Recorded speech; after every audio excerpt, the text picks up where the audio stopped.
Welcome friends. Today we'll discuss one of the topic which is very important from civil service point of view, that is All India Services. Now, क्या क्या देखेंगे इसमें? Public services क्या होती है, कौन कौन से डिफरेंट टाइप्स ऑफ सर्विसेज है, हिस्ट्री क्या है ऑल इंडिया सर्विस की, और ऑल इंडिया सर्विस की ज़रूरत क्या पड़ी थी, कॉन्स्टिट्यूशन में क्या प्रोविजन है, नया ऑल इंडिया सर्विस कैसे क्रिएट कर सकते हैं, कौन क्रिएट करता है, and then as usual conclusion and mains and prelims questions. So let's start the video. First of all, अलग अलग टाइप्स की सर्विसेज है, उसके बारे में पहले जानते हैं. There are 3 types of main services, public services, जो कि एक है ऑल इंडिया सर्विस, दूसरा है central service, and third is state service. Then comes the next question in your mind कि सर ये तीनों में अंतर क्या है, क्योंकि अंतर जानना भी ज़रूरी है. क्यों ऑल इंडिया सर्विस को ज़्यादा इंपॉर्टेंस दिया जाता है या उसका एग्जामिनेशन, ये सारी बातें एक एक करके जान लेते हैं. लिसन, ऑल इंडिया सर्विस एक ऐसे सर्विस होता है जो सेंटर और स्टेट दोनों के अंडर काम कर सकते हैं. मैं फिर से रिपीट करता हूँ, ऑल इंडिया सर्विसेज के लोग जो होते हैं वो सेंट्रल गवर्नमेंट और स्टेट गवर्नमेंट दोनों के अंडर काम कर सकते हैं. वेराज सेंट्रल सर्विसेज के लोग एक्सक्लूसिवली किसके अंडर काम करते हैं? सेंट्रल गवर्नमेंट के under. They may work with state but never under state government. And obviously state services किसके अंडर काम करते होंगे? Exclusively under state government. Then comes the next question कि सर एग्जाम्पल क्या है अलग अलग. All India services at present तो 3 हैं. IAS that is Indian administrative service, IPS that is Indian police service, and IFS that is Indian forest service. Please, ये question exam में काफी बार पूछा जाता है और बच्चे गलती से क्या लिख देते हैं? Indian foreign service. एक बात याद रखना, Indian foreign service central service में आता है.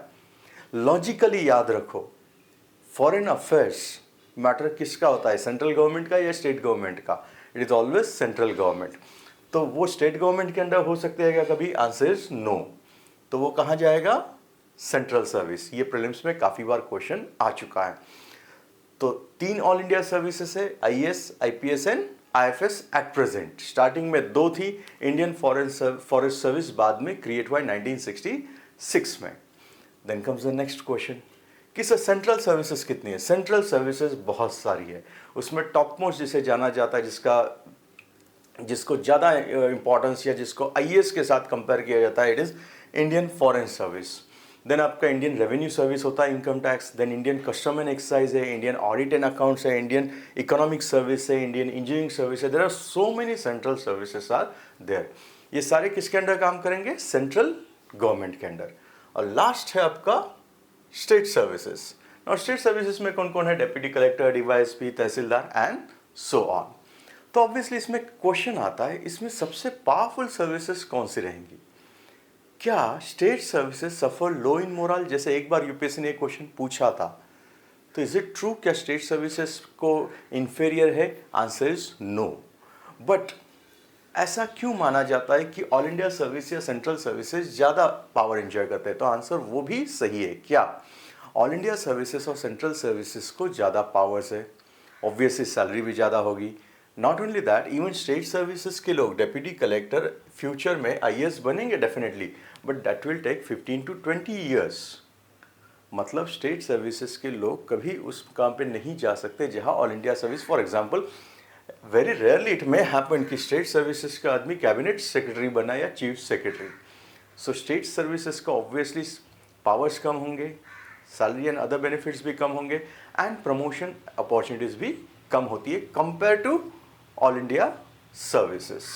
Then comes the next question कि सर फिर ऑल इंडिया सर्विसेज की जरूरत क्या पड़ी?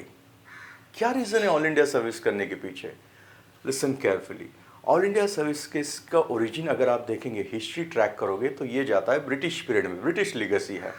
वॉरेन हस्टिंग्स ने इसका फाउंडेशन रखा था और कॉर्नवालिस को फादर ऑफ सिविल सर्विस कहा जाता है. Then comes the next question कि सर ज़रूरत क्या है? स्टेट सर्विसेज है ना अपने पास, सेंट्रल सर्विसेज है. Listen carefully. Don't you think, अगर मैं सपोज आज ये वीडियो कर रहा हूँ यहाँ पे आप सब लोगों के सामने मुंबई में, और मुझे अच्छा टैलेंट चाहिए, तो इज़ इट नेसेसरी कि टैलेंट सिर्फ मुंबई या दिल्ली में ही है? Not necessary. Don't you think India में बेस्ट टैलेंट कहीं पे भी अवेलेबल हो सकता है? Starting from Kashmir to Kanyakumari या मुंबई से लेके त्रिपुरा नागालैंड तक कहीं पे भी हो सकता है. सो डोंट यू थिंक अगर मैं ऑल इंडिया सर्विस रखता हूँ तो for strategically important post I can get best talent available in the country. मतलब कंट्री में एक बेस्ट टैलेंट जो भी है वो मुझे इंपॉर्टेंट पोस्ट के लिए मिल सकता है. आई होप पहला पार्ट तो क्लियर हुआ है कि बेस्ट टैलेंट के लिए all India service is always good. Second, don't you think all India service के लोग दोनों के अंडर काम करते हैं, central government as well as state government. So centre और स्टेट के बीच में कोऑपरेटिव फेडरलिज्म अगर होना है, सहकार्यात्मक संघराज्य अगर होना है, तो don't you think bureaucrats can play a better role. So इन दोनों के बीच में इंटरैक्शन का काम अच्छी तरह से कौन कर सकते हैं? वही ब्यूरोक्रेट जो दोनों जगह काम कर सकते हैं. इतना ही नहीं, ऑल इंडिया सर्विसेज के वजह से सारे देश में एक यूनिफॉर्मिटी आ सकती है एडमिनिस्ट्रेशन में, स्ट्रक्चरल यूनिफॉर्मिटी. फॉर एग्जांपल अगर कॉम्प्लेक्स सिचुएशंस है, फॉर एग्जांपल कोई बड़ा म्यूनिसिपल कॉरपोरेशन है, तो इसमें डिसीजन हो सकता है कि म्यूनिसिपल कॉरपोरेशन के लिए आईएएस ऑफिसर ही कमिश्नर होगा. मतलब एक स्ट्रक्चरल यूनिफॉर्मिटी तो आप ला सकते हैं. Yes, that is better. And fourth, they can serve both union as well as state. नहीं, में से कि सर फिर ये कैसे पॉसिबल है? Listen carefully. All India services के जो बच्चे होते हैं, जो सिलेक्ट होते हैं, सिलेक्शन के बाद उन्हें कैडर अलॉट किया जाता है. कैडर अलग अलग कैडर्स है, जैसे महाराष्ट्र, यूपी, बिहार वगैरह, कुछ जॉइंट कैडर्स भी है. बट सेंट्रल गवर्नमेंट का कोई कैडर नहीं है. तो यहाँ पे आपको पहले स्टेट में पोस्टिंग होता है. सो स्टेट में आपने काम करने के बाद से फॉर एग्जाम्पल 10 to 12 ईयर्स या मोर देन दैट आप एलिजिबल होते हैं डेपुटेशन के लिए. मतलब आप कहाँ चले जाते हैं? From centre you go to state on deputation. इसे क्या कहते हैं? डेपुटेशन कहा जाता है. देन यू में से कि इससे सेंटर को क्या फ़ायदा है? डोंट यू थिंक सेंटर को एक रेडीमेड टैलेंट मिल जाता है? सेंटर को क्या मिल जाता है? रेडीमेड टैलेंट मिल जाता है. सेंटर को एक एक्सपीरियंस व्यक्ति मिल जाता है जो डे वन से काम कर सकता है. बिकॉज जब आप नए होते हैं आपको ट्रेनिंग की ज़रूरत है, आपको एक्सपीरियंस की ज़रूरत है. एंड सेंटर के मोस्ट ऑफ द पॉलिसी ये कहाँ से राउट की जाती है? Most of the policies are routed via district collector office. So इसलिए एक्सपीरियंस का फ़ायदा सेंटर को होता है. देन यू में से कि सर तो स्टेट का तो नुकसान है. Answer is no. वही ऑफिसर फिर से स्टेट में आता है आफ्टर कंप्लीटिंग इज डेपुटेशन, से for example 3 years 5 years whatever it may be. Then you में से कि सर सिर्फ फिर स्टेट का क्या फ़ायदा है? अरे भाई, सेंटर में जो काम किया, डोंट थिंक वही फ़ायदा उसे स्टेट में भी होगा पॉलिसी फॉर्मुलेशन में. Because most of the state policies जो होते हैं सेंटर से अलाइन दिखती है हमें. तो सेंटर का पॉलिसी मेकिंग का फ़ायदा उसे स्टेट में डेफिनेटली हो सकता है. और इसी सिस्टम को कहा जाता है tenure system. And who is the father of tenure system? Answer is Lord Curzon. ये एग्जाम में ऑलरेडी क्वेश्चन आ चुका है. So I hope it is clear. It is beneficial for both center, it is beneficial for both state and officer also because he also get a different exposure. So ये भी तो all India service का फ़ायदा है, क्योंकि हमने पहले ही देखा है कि सेंट्रल सर्विसेज के ऑफिसर्स किसके अंडर काम करते हैं? सेंटर के अंडर, और स्टेट के state. Whereas all India services के ऑफिसर्स दोनों के अंडर काम कर सकते हैं. तो दोनों के लिए ये फ़ायदा होता है. इतना ही नहीं, don't you think most of the time, I'm saying most of the time, not all the time, all India services के जो ऑफिसर्स होते हैं उन्हें उनका स्टेट नहीं मिलता, उन्हें डिफरेंट स्टेट मिलते हैं. सो इसके वजह से एक फ़ायदा होता है क्या? कि they can work impartially, politically neutral वो वर्क कर सकते हैं. See we all are human beings, so obviously हम न्यूट्रल होना तो डिफ़िकल्ट है, किसी ना किसी तरफ हमारा टिल्ट हो सकता है. तो सपोज तमिलनाडु का स्टूडेंट अगर यूपी में पोस्टेड होता है या यूपी का कर्नाटका में होता है, तो इम्पार्शली काम करना काफ़ी आसान होता है. तो ये एक पॉसिबिलिटी है. इतना ही नहीं, don't you think all India services के जो ऑफिसर्स होते हैं उनको कॉन्स्टिट्यूशनल प्रोटेक्शन है अंडर आर्टिकल 311. उन्हें हटाना, रिमूव करना आसान नहीं है. And because of that they can give independent and neutral advice to their political masters, that is state में स्टेट गवर्नमेंट. एल्स आपको डर लगेगा कि कहीं मैंने एडवाइस दिया तो मुझे मिनिस्टर साहब निकाल ना दे, तो आप वो भी दे सकते हैं because you enjoy constitutional protection. इतना ही नहीं, whenever there is emergency, we are federal, no doubt about it, but don't think whenever there is a emergency in country, entire federal setup converts into unitary. तो ऐसे में all India service के जो बच्चे होते हैं या officers होते हैं, don't think they can play a very important role. That is simply by controlling all India service officers, center can control entire state. I hope all India service क्यों होना चाहिए और इसके सारे बेनिफिट्स आपको क्लियर हुए.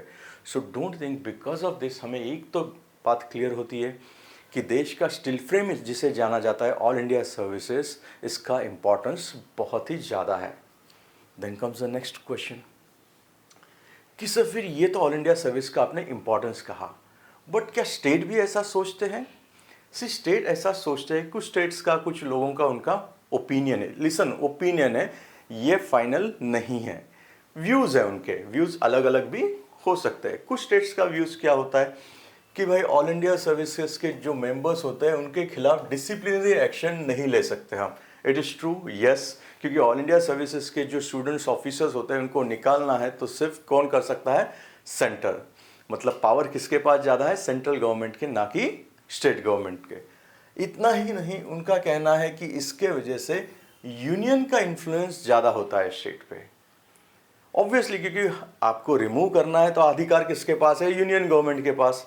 तो केंद्र का इन्फ्लुएंस ज़्यादा होगा हमारे स्टेट में. ये एक उनका नॉर्मल क्रिटिसिज्म है. इतना ही नहीं, कुछ स्टेट का ये भी कहना है कि इसके वजह से हमारे जो बच्चे हैं स्टेट के, उनके जॉब अपॉर्चुनिटी कम होते हैं. It reduces their job opportunity. And चौथा, उनका कहना है कि भाई इससे तो स्टेट की ऑटोनॉमी पे ऊपर ही आप एनक्रोचमेंट कर रहे हो. क्या ये सही लगता है क्या? Answer is no. The reason is very simple. Reduces job opportunity ऐसा नहीं हो सकता, क्योंकि अगर बाहर के स्टूडेंट्स आपके यहाँ ऑफिसर बन के आते तो आपके स्टेट के भी तो बाहर जाएंगे. एक दूसरा, आपका कहना है सन्स ऑफ सॉइल. ऐसा तो नहीं है कि एग्ज़ाम सिर्फ किसी एक ही स्टेट के लिए का है. सारे देश के सारे लोग एग्ज़ाम को अपीयर हो सकते हैं जो एलिजिबल है. मतलब ये भी गलत है. तो जॉब अपॉर्चुनिटी रिड्यूस होता है, ये भी हम मान सकते हैं क्या? नहीं. एनक्रोच स्टेट ऑटोनॉमी बोल सकते हैं कि? Answer is no. But this are the views of the state. Then comes the next question कि सर कैडर कौन कंट्रोल करता है? आईएएस किसके अंडर जाते हैं? Ministry of personnel. आईपीएस किसके अंडर जाएंगे? Obviously ministry of home affairs. And Indian forest service किसके अंडर जाएंगे? Ministry of environment and forest. ये प्रीलिम्स के लिए पूछा जाता है. देन थोड़ा और आगे चलते हैं. अब ये तो पता चला कि डिफरेंट टाइप्स ऑफ सर्विसेज क्या है, ऑल इंडिया सर्विस क्यों चाहिए, स्टेट्स के व्यूज़ क्या है, कैडर कंट्रोलिंग अथॉरिटी कौन है. अब देखते हैं इतिहास कहाँ से शुरुआत हुई. जैसे मैंने पहले भी कहा कि वॉरेन हास्टिंग ने इसका फाउंडेशन रखा था, ऐसा कहा जाता है. And father of civil service, मतलब इसको मॉडर्नाइज किया किसने? तो आंसर है lord Cornwallis. So father of civil service अगर एग्जाम में क्वेश्चन आता है तो answer is lord Cornwallis. Listen carefully. At the time of independence जो ऑफिसर्स थे, इसमें हिंदू भी थे, मुस्लिम भी थे, एज वेल एज यूरोपियन भी थे. Then comes the next question. Sir आजकल तो यूरोपियन नहीं दिखते ज़्यादा, हिंदू का ही डोमिनेंस दिखता है. सी इसके पीछे कुछ कारण है. जो यूरोपियन ऑफिसर्स थे उनको ऑप्शन दिया गया था. एक तो आप चाहे तो इंडिया में सर्व कर सकते हैं या पाकिस्तान सर्व कर सकते हैं, या प्रोपोर्शनल पेंशन लेके आप रिटायर भी हो सकते हैं. सो ऑब्वियसली मेजॉरिटी ऑफिसर्स कहाँ चले गए होंगे? इंग्लैंड चले गए होंगे. और मेजॉरिटी मुस्लिम्स कहाँ होंगे? पाकिस्तान. एंड दैट्स रीज़न हमें ब्यूरोक्रेसी में हिंदूज ज़्यादा दिखते. तो ये भी एक हिस्टोरिकल रीज़न हम मान सकते हैं.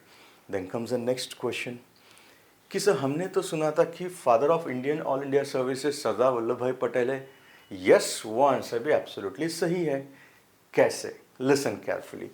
Now after independence and between that period of 1946 to 49, when we talk about integration of princely state, मतलब प्रिंसली स्टेट्स का इंटीग्रेशन की जब हम चर्चा करते हैं तो हम सारा क्रेडिट किसे देते हैं? सरदार वल्लभ भाई पटेल जी को. बट जब पटेल जी को ये पूछा गया तो सरदार पटेल जी ने कहा था कि it was possible for me just because of the discipline dedication of the all India service. मतलब उन्होंने ये क्रेडिट किसको दिया? ऑल इंडिया सर्विस को. तो उनका कहना था कि ऑल इंडिया सर्विस होना ज़रूरी है. बट नेहरू का मानना थोड़ा अलग था. जवाहर नेहरू जी का कहना था कि यही ऑल इंडिया सर्विसेज के लोग आज तक एक्सप्लॉयटेशन का टूल रहे हैं. क्यों? क्योंकि ब्रिटिश जो भी इंडियंस का एक्सप्लॉयटेशन कर रहे थे वो किसके माध्यम से कर रहे थे? सिविल सर्वेंट के थ्रू ही.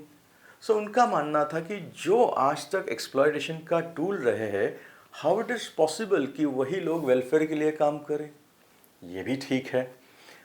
अब एंट्री हो गई डॉक्टर अंबेडकर जी की, और अंबेडकर जी ने कहा कि देश में स्ट्रेटेजिकली इंपॉर्टेंट कुछ पोस्ट है, और उस पोस्ट को अगर ऑक्यूपाई करना है तो हमें ऐसे लोग चाहिए जो काफ़ी इंटेलेक्चुअल है। सो ऑब्वियसली ऐसे लोग कौन आएंगे? सिविल सर्विस के थ्रू ही। मतलब सरदार वल्लभ भाई पटेल की बाजी थोड़ी स्ट्रांग हो गई, एंड फाइनली ये अप्रूव हो गया कि ऑल इंडिया सर्विस रहेगी। And that's the reason father of all India service in India किसे कहा जाता है after independence? It is Sardar Vallabh Bhai Patel. I hope ये पार्ट भी क्लियर हुआ है। Then comes the next question, किस कॉन्स्टिट्यूशन में क्या प्रोविजन है? अब ऑल इंडिया सर्विस रहेगी, ये तो क्लियर हो गया, बट कॉन्स्टिट्यूशन में पार्ट 14 जो है उसमें ऑल इंडिया सर्विस की बात की है, 15 में यूपीएससी की है। इसमें आर्टिकल 308 से लेके 314 तक ऑल इंडिया सर्विस की चर्चा की है। ये प्रीलिम्स में आ सकता है क्वेश्चन। सो कौन कौन से सर्विसेज की बात की है? All India service, central service and state service. I hope तीनों का डिफरेंस ऑलरेडी हमने देख लिया है। Then comes the next question, article 308 जो है वो इंटरप्रिटेशन के बारे में। देन कम्स द नेक्स्ट 309, ये किसकी चर्चा करता है? आर्टिकल 309 बात करता है recruitment and condition of service, मतलब लोगों को अपॉइंटमेंट करना, उनके सर्विस के कंडीशन के बारे में कौन रूल बनाएगा। यहाँ पे क्लियरली कहा है, प्लीज अगर एग्जाम में आता है, कि recruitment and condition of service will be decided by parliament and state. मतलब सेंटर के जो होंगे उसके लिए कौन डिसाइड करेगा? पार्लियामेंट। स्टेट के जो होंगे उसके लिए कौन डिसाइड करेगा? स्टेट। ये क्लियर हुआ है। So obviously all India service हमने क्या कहा है? पार्लियामेंट करेगा। Then comes the next question कि सर रिक्रूटमेंट का मीनिंग क्या होता है? समझाता हूँ। रिक्रूटमेंट मतलब अपॉइंटमेंट वगैरह, अपॉइंटमेंट, आपका सिलेक्शन कैसा करना चाहिए, आपको डेपुटेशन कैसा देना चाहिए, वो रिक्रूटमेंट। इंडिया में सबसे बड़ा सेंट्रल रिक्रूटमेंट एजेंसी कौन है? यूपीएससी। ये हो गया रिक्रूटमेंट का मीनिंग। कंडीशन ऑफ सर्विस मतलब क्या? आपको जब सर्विस में लिया जाता है तो ऑब्वियसली आपको पेमेंट के बारे में चर्चा होगी, अलाउंसेस के बारे में, आपके इंक्रीमेंट के बारे में। तो ये सारा किस में आ जाएगा? Conditions of service. ये क्वेश्चन प्रीलिम्स में आ सकता है। Then comes the next question, कुछ बच्चे बोलते हैं कि सर हमने तो सुना था कुछ रिस्ट्रिक्शंस भी होते हैं सिविल सर्वेंट्स के ऊपर। यस, फंडामेंटल राइट्स के ऊपर कुछ रिस्ट्रिक्शंस हो सकते हैं जो कि रिजनेबल है अगर रिक्वायर्ड है तो, because obviously this are the people who are going to occupy the most important post to maintain unity and integrity of nation, और उसका सिक्योरिटी मेंटेन करने के लिए कुछ रिस्ट्रिक्शंस लगाई जा सकती है जिसमें कुछ गलत नहीं है। देन कम्स द नेक्स्ट, ये हो गया सर रिक्रूटमेंट और कंडीशंस के बारे में। ऑल इंडिया सर्विस के जो लोग होते हैं ये किसके प्लेजर पे काम करते हैं? ये एग्जाम में काफ़ी बार क्वेश्चन आ चुका है। आर्टिकल 310 के अनुसार they work during pleasure of president. ये हमेशा याद रखो। मतलब ऑल इंडिया सर्विस के बारे में अगर क्वेश्चन आता है तो आंसर क्या आएगा? Answer will be president. So can I simply से प्रेसिडेंट के प्लेजर में ही ये लोग काम करते हैं। तो स्टेट के भी इनके अंडर आएगा क्या? नहीं। अगर स्टेट सर्विसेज के लोग होंगे तो वो किसके अंडर जाएंगे? During pleasure of governor. Simple logic लगा। अगर सेंटर और ऑल इंडिया सर्विस प्रेसिडेंट के प्लेजर में है तो स्टेट सर्विसेज के किसके प्लेजर में रहेंगे? ऑब्वियसली स्टेट के गवर्नर के प्लेजर में। Then comes the next article 311 which is one of the most important article, and बार बार न्यूज़ में भी होता है क्योंकि बहुत बार लोगों की इच्छा होती है या डिमांड होती है कि इस आर्टिकल को एक तो रिपील करो या अमेंड करो। देन कम्स द क्वेश्चन कि ऐसा क्या है इस आर्टिकल में कि आप अमेंडमेंट की बात करते हैं या इसको रिमूव करने की डिमांड होती है? कुछ है क्या? यही वो आर्टिकल है जो सिविल सर्वेंट्स को, चाहे वो ऑल इंडिया सर्विस हो या सेंट्रल सर्विसेज हो, इनको प्रोटेक्शन देता है कॉन्स्टिट्यूशनल। मतलब कॉन्स्टिट्यूशनल प्रोटेक्शन कौन सा आर्टिकल देता है? आर्टिकल 311। मतलब क्या? ऑल इंडिया सर्विसेज के लोगों को अगर आपको हटाना है, रिमूव करना है या डिसमिस करना है तो आप उसी अथॉरिटी से कर सकते हैं जो अथॉरिटी ने उसे अपॉइंट किया। उससे नीचे वाली अथॉरिटी से आप उन्हें हटा नहीं सकते। मतलब क्या? ऑल इंडिया सर्विस से फॉर एग्जांपल आईएएस है या आईपीएस है, इन्हें अगर सर्विस से निकालना है और वो स्टेट में काम कर रहे हैं, क्या स्टेट गवर्नमेंट उन्हें निकाल सकती है? Answer is no. State government maximum उन्हें सस्पेंड कर सकती है या उनका ट्रांसफ़र कर सकती है। रिमूव करने का सारा अधिकार आर्टिकल 311 ने किसे दिया है? सेंटर को दिया है। एंड दैट्स रीजन कभी कभी ये डिमांड आती है कि एक तो इसे अमेंड करो सो दैट स्टेट को भी ये पावर होना चाहिए रिमूवल का, या फिर इसे रिपील ही करो, हटा ही दो। बट आज तक इसे हटाया भी नहीं है और अमेंड भी नहीं किया है। तो इसकी ज़रूरत है क्या? आई होप आप ही इसे समझ जाएंगे। इतना ही नहीं, इवन सेंटर भी उन्हें हटा सकता है, रिमूव कर सकता है, but not without giving reasonable opportunity. मतलब अगर आपको किसी ऑफिसर को रिमूव करना है तो उसके लिए भी उसे रीजनेबल अपॉर्चुनिटी देनी पड़ेगी। एंड दैट्स ट्रू, क्योंकि विदाउट गिविंग अपॉर्चुनिटी किसी को निकालना ये हमेशा गलत होता है। बट यहाँ पे एक बात याद रखना, अगर प्रेसिडेंट या गवर्नर को ऐसा लगता है कि ये इंक्वायरी करने की not expedient to hold such inquiry, तो उसमें वो ये स्किप कर सकते हैं। मतलब कहाँ ये अप्लाई नहीं, वो भी यहाँ पे क्लियरली दिया हुआ है। आई होप आर्टिकल 311 का रिलेवेंस क्लियर हुआ है। Then comes the next question 312, जो कि हमेशा प्रीलिम्स में आता है, मेंस में एज वेल एज इंटरव्यू में। क्या है ये? आर्टिकल 312 बात करता है creation of new all India services. अगर आपको नया ऑल इंडिया सर्विस क्रिएट करना है तो उसका प्रोसीजर है, पावर है किसी को दिया, तो क्या है? Listen carefully.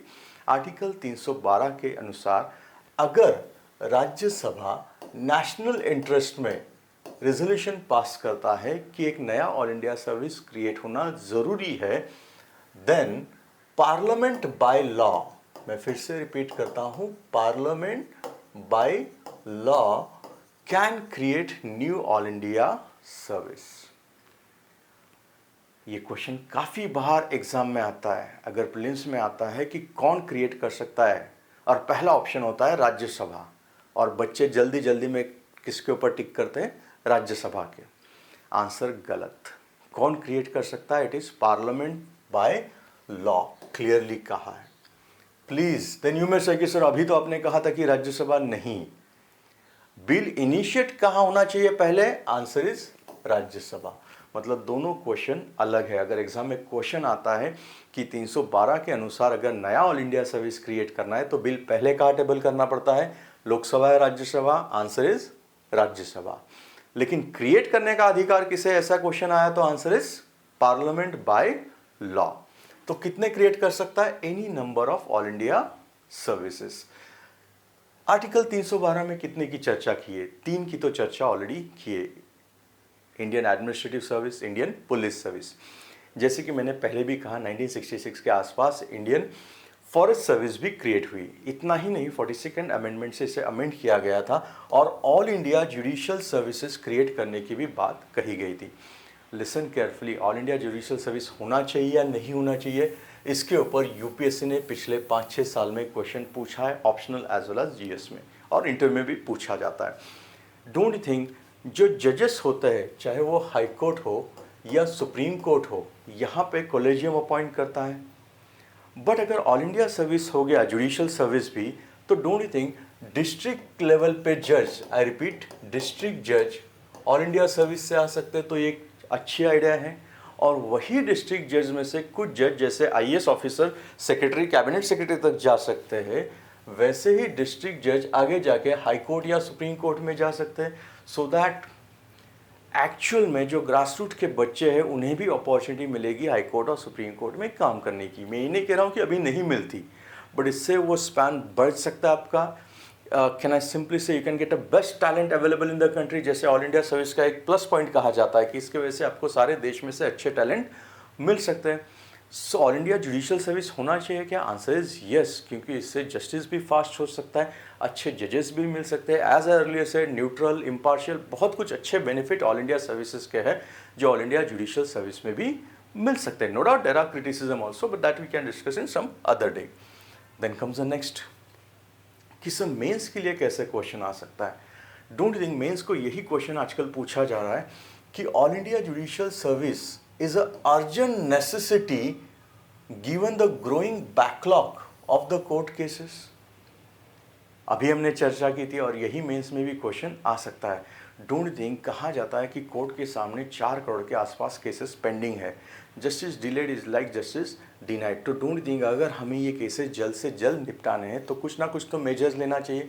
तो आपको क्या लगता है, क्या ऑल इंडिया जुडिशियल सर्विसेज के वजह से ये बैकलॉग कम हो सकता है? अगर आंसर आता है तो डेफिनेटली कोशिश करना। नेक्स्ट, प्रीलिम्स के लिए क्वेश्चन क्या आ सकता है? Which of the following statements are correct about article 312? पहला कि पार्लियामेंट में by law provide for the creation of one और more all India judicial services, पहला। दूसरा, bill regarding creation of new all India service can be introduce in either house of parliament, सही या गलत? Third, IAS and IPS के बारे में इसमें चर्चा की है। And fourth, Indian judicial service की बात की है, all India judicial service. And option दिए गए 1 2 3 4, 1 3 4, 2 3 4 एंड 1 2 4। अगर आंसर आता है तो डेफिनेटली कमेंट बॉक्स में लिख देंगे। अगर वीडियो पसंद आए तो लाइक, शेयर एंड सब्सक्राइब करना। Thank you very much.